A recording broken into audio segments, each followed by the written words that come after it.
আসসালামু আলাইকুম। আশা করি সবাই ভালো আছেন। সবাইকে স্বাগতম আজকের ভিডিওতে। আজকে আমরা প্রথম শিক্ষক নিবন্ধনের মোট ভাইবা প্রার্থী স্কুল পর্যায়ে কতজন ছিল এবং সম্ভাব্য শূন্যপদ কত হবে সে বিষয়ে আলোচনা করব। এটি আমি এখানে বারবার বলছি যে এখানে হচ্ছে আপনার সম্ভাব্য শূন্যপদ কম বেশি হতে পারে। এখানে আমি একটা আপনাদের আইডিয়া দেওয়ার চেষ্টা করছি যে এরকমই শূন্যপদ একজ্যাক্ট এরকমই থাকবে এমনটি নয়। এটা হচ্ছে একটা সম্ভাবনা রয়েছে, এর কম বা বেশি হতে পারে। এটা স্কুল পর্যায়ে যে সাবজেক্টগুলোর হয়ে গিয়েছে সেগুলোতে মোট ভাইবা প্রার্থী কেমন ছিল সেগুলো আপনাদের সামনে তুলে ধরবো এবং ওই সাবজেক্টের শূন্যপদ কেমন সেগুলো তুলে ধরবো। প্রথমে বাংলাতে আপনার মোট ভাইবা প্রার্থী ৬,২৬৩ জন, অর্থাৎ ভাইবার জন্য ৬,২৬৩ জন মনোনীত হয়েছেন। এবং এইখানে এবার ষষ্ঠ গণবিজ্ঞপ্তিতে আরও কিছু অ্যাড হবে এবং সব মিলে ৪,০০০ প্লাস মাইনাস শূন্য পদ হতে পারে। এরপরে ইংরেজি আপনার পাশ করেছে ১১,১৫৯ জন, সেখানে শূন্যপদ ৭ থেকে ৮,০০০ হবে। এখানে কয়েকটি সাবজেক্টের কিছু ব্যতিক্রম আছে, কিছু সমস্যা আছে, সে বিষয়গুলো আমি ভিডিওর শেষে আলোচনা করব যে সাবজেক্টগুলো কেন ব্যতিক্রম। এরপরে আইসিটিতে আমরা পাশ করেছি ৩,৪২০ জন এবং এখানে সম্ভাব্য শূন্যপদ আইসিটিতে ৪ থেকে ৫,০০০ জন। এরপরে কৃষিতে আপনার ২,৭৩০ জন প্রার্থী ভাইবার জন্য মনোনীত হয়েছেন। এখানে সম্ভাব্য শূন্যপদ ১,৮০০ থেকে ২,০০০ জন। পরবর্তী হচ্ছে গণিতে আপনার ভাইবা প্রার্থী ৩৫০০, ৩,৫৬৮ জন, সম্ভাব্য শূন্যপদ ২৫০০ থেকে ৩,০০০। এবং ব্যবসায় শিক্ষাতে পাশ করেছে ১৭৯০ জন ভাইবার জন্য মনোনীত হয়েছেন।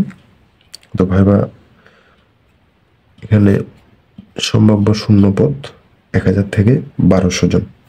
এখানে আপনি একটা জিনিস লক্ষ্য করবেন, এখানে বাংলাতে আপনার দেখেন ভাইবা প্রার্থী ৬,২৬৩ জন, কিন্তু সম্ভাব্য শূন্যপদ ৪,০০০ প্লাস মাইনাস এদিকে হতে পারে বা ৪,৫০০, এর বেশি না। তাহলে এখানে কিন্তু মোটামুটি ৪,৫০০ হলে ১৭০০ জনের একটা গ্যাপ রয়ে যায়। তাহলে এই ১৭০০ জনের চাকরি হবে না? এই বিষয়গুলো আমরা ডিটেলসে ভিডিও শেষে আলোচনা করব। এখানে ইংরেজিতে যেমন ১১,১৫৯ এই সাবজেক্টে সবচেয়ে বেশি টিকিয়েছে। এখানে দেখেন ৭ থেকে ৮,০০০ সম্ভাব্য শূন্যপদ। তাহলে এখানে একটা হিউজ গ্যাপ রয়ে গিয়েছে ৩ থেকে ৪,০০০-এর। কিন্তু দেখেন আইসিটিতে আপনার ৩,৪২০ জন ভাইবা প্রার্থী, এখানে সম্ভাব্য শূন্যপদ ৪ থেকে ৫,০০০, অর্থাৎ এখানে আরও ফাঁকা রয়ে যাবে, আসন ফাঁকা রয়ে যাবে। কৃষিতে ২৭৩০, এখানে ১৮০০ থেকে ২,০০০ সম্ভাব্য শূন্যপদ। গণিতে ৩,৫৬৮ জন, এখানে ২৫০০ থেকে ৩,০০০ হওয়ার সম্ভাবনা বেশি শূন্যপদ। এবং ব্যবসায় শিক্ষাতে ১৭৯০ জন, এখানে ১,০০০ থেকে ১,২০০ হচ্ছে আপনার সম্ভাব্য শূন্যপদ। এখানেও একটা গ্যাপ রয়েছে।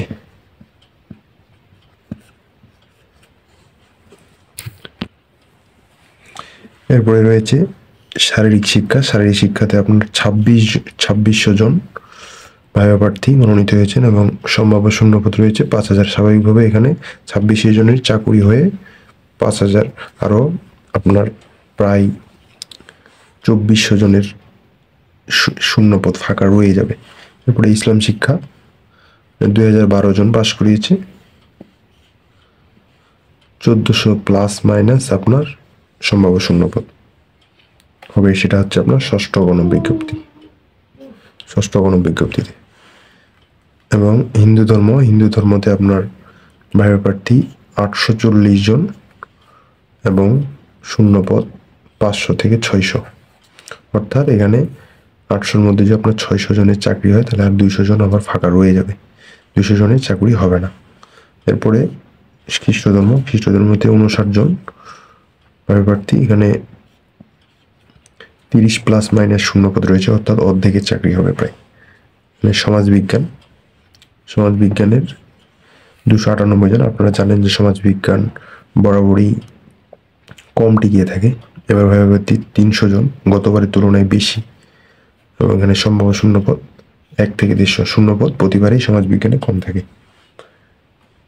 এবং গার্হস্থ্য বিজ্ঞান, এখানে হচ্ছে আপনার 598 জন ভাইবা প্রার্থী, এখানে কিন্তু দেখেন হিউজ পরিমাণে প্রায় 1000 বেশি শূন্যপদ, 1500 জন। বারবার প্লাস মাইনাস সম্ভাব্য বলছি কারণ এবং এটি একজ্যাক্ট বলা যাবে না, তবে এর মধ্যেই হবে, কম বেশি কিছু হতে পারে, যেন আপনারা একটা আইডিয়া পান। সেই জন্যই আমি এই সম্ভাব্য শূন্যপদগুলো তালিকা সংগ্রহ করে আপনাদের সামনে প্রকাশ করছি। তারপরে ইবতেদায়ী মৌলভী, এটা হচ্ছে স্কুল 2 এর, এটা হচ্ছে ভাইবা প্রার্থী 3000 জন। এখানে আপনারা দেখেন হিউজ পরিমাণে শূন্যপদ রয়ে গেছে, 8000 থেকে 8500 জন। 8500 জন এর মধ্যে দেখেন 3000-এর চাকরি হবে অবশ্যই। এখানে আপনার প্রার্থী পাচ্ছে না, প্রার্থী নেই। স্কুল 2 ইবতেদায়ী মৌলভী, এখানে 5000 পদ শূন্য থাকে। এই 3000 চাকরি হওয়ার পরেও 5000 থেকে যাবে। এবার আমি কিছু কথা বলবো যে কার কার চাকরি হবে এবং কতগুলো শূন্যপদ ষষ্ঠ গণবিজ্ঞপ্তিতে প্রকাশ করবে, সেগুলো সংক্ষেপে তুলে ধরার চেষ্টা করব। দেখেন এখানে মোট শূন্যপদ রয়েছে আপনার 1 লাখ প্লাস। আপাতত দৃষ্টিতে মনে হবে আপনার এই 1 লাখ প্লাস অনেক, ইতিহাসে সবচেয়ে বেশি শূন্যপদ। আপনাকে এটাও খেয়াল করতে হবে, মোট ভাইবা প্রার্থী দেখেন 83,000 প্লাস। তাহলে আপনাদের মনে হতে পারে তাহলে এখানকার 83,000 জনেরই জব হয়ে যাবে। আসলে বিষয়টি এমনটি নয়। আপনার এখানে 1 লাখ শূন্যপদ ফাঁকা রয়েছে, 83,000 ভাইবা প্রার্থী, আপনার 83,000 জনের এই যে জব হয়ে যাবে এমনটা নয়। কারণ আপনার এখান থেকে তারা ভাইবাতে আপনার বাদ পড়বেন 20 থেকে 25,000। অর্থাৎ এখানে দেখেন চাকরি হবে না কাদের, এখানে দেখেন যারা বাদ পড়বে তাদের উপর চাকরি হবে না এমনটি নয়। কারণ চাকরি হবে সেটা হচ্ছে আপনার ষষ্ঠ গণবিজ্ঞপ্তিতে হবে না, সেটা সপ্তম গণবিজ্ঞপ্তিতে হবে। এখানে একটা বিষয় আছে, ষষ্ঠ গণবিজ্ঞপ্তি এবং সপ্তম গণবিজ্ঞপ্তি। এখানে 83,000 জনের মধ্যে 55 থেকে 60,000, 55 থেকে 60,000 জন আপনার জব পাবে। বাকি 20 থেকে 25,000 সপ্তম গণবিজ্ঞপ্তির জন্য অপেক্ষা করতে হবে,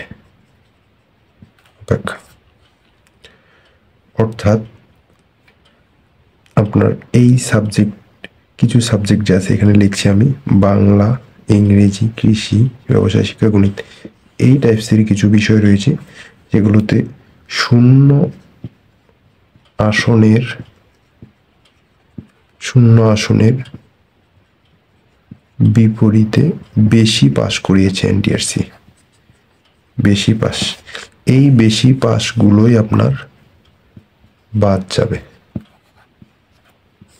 এখন যার ভাইবা একটু ভালো হবে, কাগজপত্র ওকে থাকবে, তার হয়ে যাবে। আবার যার একটু ভাইবা নর্মাল হবে, একটু কম ভালো হবে এবং কাগজপত্রে ঝামেলা থাকবে, তারা বাদ পড়ে যাবেন এবং তাদের পরবর্তীতে ভাইভাতে বাদ হলে আবার আপনার প্রিলি রিটেন কোয়ালিফাই করে আবার ভাইভা অ্যাটেন্ড করতে হবে।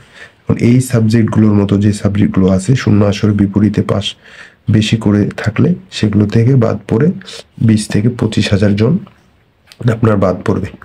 অর্থাৎ এখানে আপনার 55 থেকে 60,000 সর্বোচ্চ আপনার ষষ্ঠ গণবিজ্ঞপ্তিতে চাকরি হবে। এবং বাকি যারা ভাইভা পাস করবেন কিন্তু কিছু মার্ক কম থাকার কারণে ভাইবা চাকরি হবে না, তাদের সপ্তম গণবিজ্ঞপ্তির জন্য অপেক্ষা করতে হবে।